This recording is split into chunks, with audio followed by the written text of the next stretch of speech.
Peace be with you. I am Angela Gabriel and you are on Renata channel. Welcome, and today you will hear the testimony of Sister Rebecca's second marriage. Sister Rebecca says, "Peace be with you, Sister Angela. I am going to tell you a little bit about my story and that of my husband. When I met him at church, he was single and so was I. I was a teenager.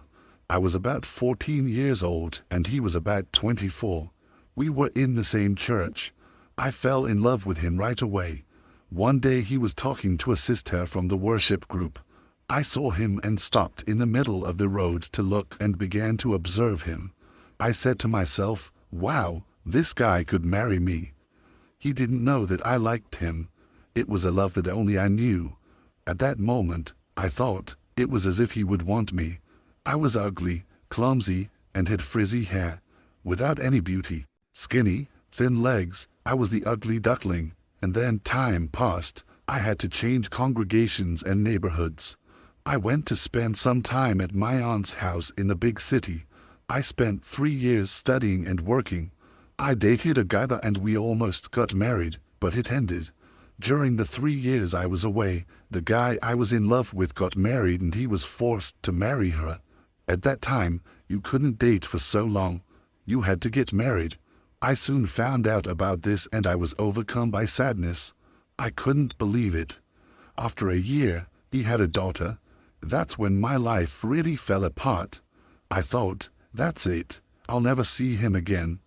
He already has a family. So I decided to move on with my life, but after the years I spent with my aunt, I returned to my city and found out that he had separated from his wife. I have to admit, I was happy.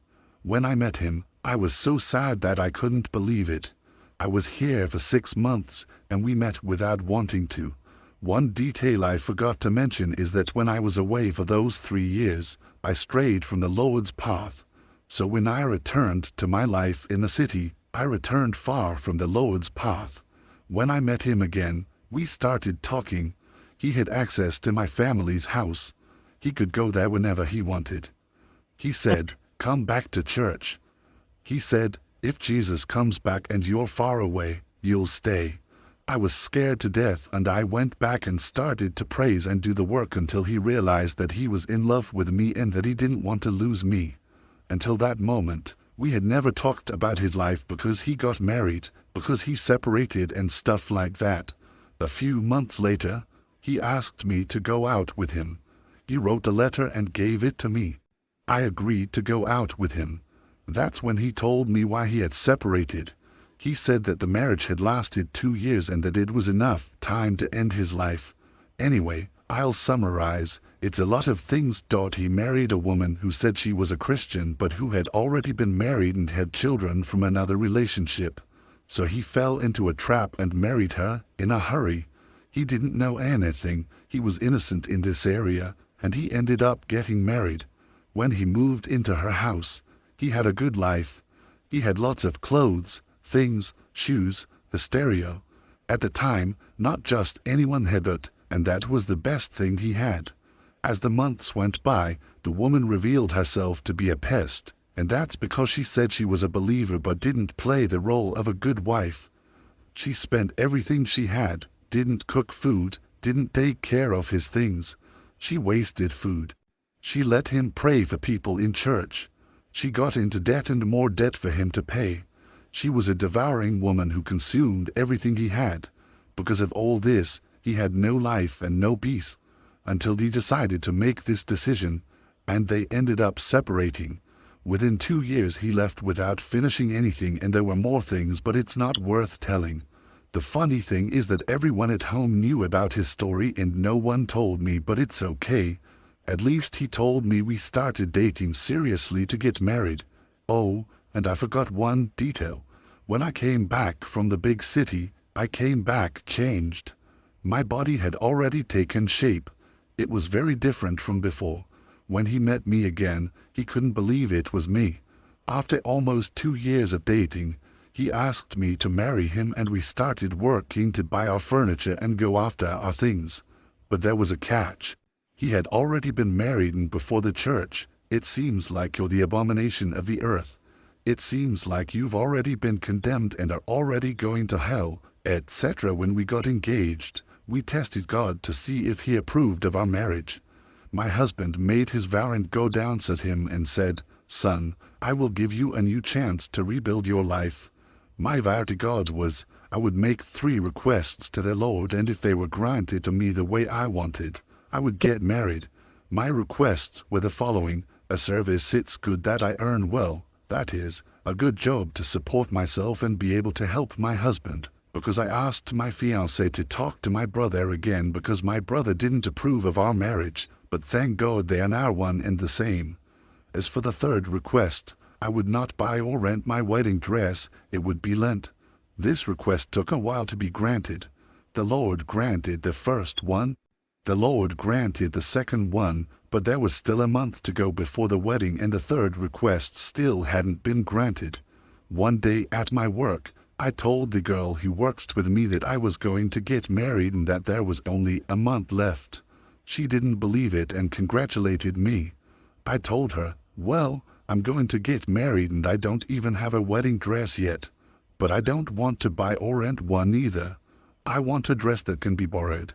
She immediately said to me, "Girl, there's a friend right next door on the same floor of the building where the boss got married and she has a wedding dress. I think it'll fit you. I'll talk to her." I thought, wow, this dress must be one of those old, out-of-fashion dresses. But I still accepted and picked up the dress. Sister Angela, when I picked up the dress and saw it and tried it on, my God, it looked like it had been tailor-made for my body. It had no excess or lack. It was just the way I wanted it, and it even had a beautiful pearl tiara. Then I said, that's it. My 3rd request was granted by God, where I said that my wedding dress would not be bought or rented, but borrowed. And that meant that God was approving our marriage. Then I had no more doubts that God was in this business, and we finally got married. Thanks to God, a pastor blessed by God and his wife welcomed us in faith, made our marriage, gave us strength, helped us and set us on our feet as valuable vessels, and, thanks to God, we both fought together and fought. God gave us grace and furnished the house we went to live in the back of my mother-in-law's house. We lived there for 7 years and God blessed our lives so much that we were able to buy our own house in a good neighborhood. We have a great job, everything I never imagined having. We are celebrating 20 years of marriage and the Lord has never abandoned us. He has taken care of us. We had a daughter who is now 15 years old and is a blessing in our lives. We do the Lord's work together. I help my husband in his ministry. He preaches the word and I pray and consecrate myself and campaign for the Lord. Our marriage is not easy. The devil does not want to see a family standing tall and happy on the path of the Lord. Today I see how much God has honored us before men in relation to judgments. You know, sister, no one has the right to say that a second marriage is not from God. What is not from God is being a gossiper, a slanderer, a deceiver, a covetous deadbeat. Anyway, I already know what they will say. Go read the Bible in Romans 7. But today, thank God, through Sister Angela's channel, I have opened my eyes to this subject, a subject in which many people and even pastors are laymen in the interpretation of these texts and want to make people give up on living and having another opportunity to live in peace in a blessed, happy and prosperous marriage. To the same extent that we judge, we will also be judged. The one who judges our cause is God. If he gave us the opportunity to start over, who can judge us? Note one thing, if the second marriage was not accepted, authorized and blessed by God, if God did not speak approval, nothing would have worked out, everything would have gone wrong and we would have been broke, sick, defeated and unhappy. May God bless you and Sister Angela. I thank you very much for sharing this little testimony, and only those who have faith and believe in the impossible can make vows. It's also worth mentioning that since we started dating, my husband was honest with me. He told me what he was like and what he liked or didn't like. I was also honest about everything. So, each of us analyzed the other's profile and we fought to get married and rebuild our lives. Thank God, my husband has always treated me like a woman of God. He respects me, helps me, works hard and fights hard to keep me happy. I also work because I like to help with the household expenses. We talk a lot about everything. My husband and I have been friends since we got married, and he has never regretted or thought about giving up on our family. Winds come and go, but the Lord always sustains us. There was a time when he said to me that if he had known that our marriage would work out so well and be as good as it is, he would have married me way back when I was a teenager. But since at that time I hadn't told him that I liked him, it was hard for him to know. But everything has its time. Everything happened for us at the right time, in God's time. Because today we are a fulfilled and blessed family. And only 2 years later I had the courage to say that since I was a teenager I wanted to marry him. But life is like that. God straightens the paths for us to follow. And if God wants and allows it, and we are alive and not raptured, I will come back here in a while, 5 years, to tell my testimony of 25 years of marriage. That is, our silver wedding anniversary. Amen. So brothers, I just wanted to make a few comments. The testimony ends.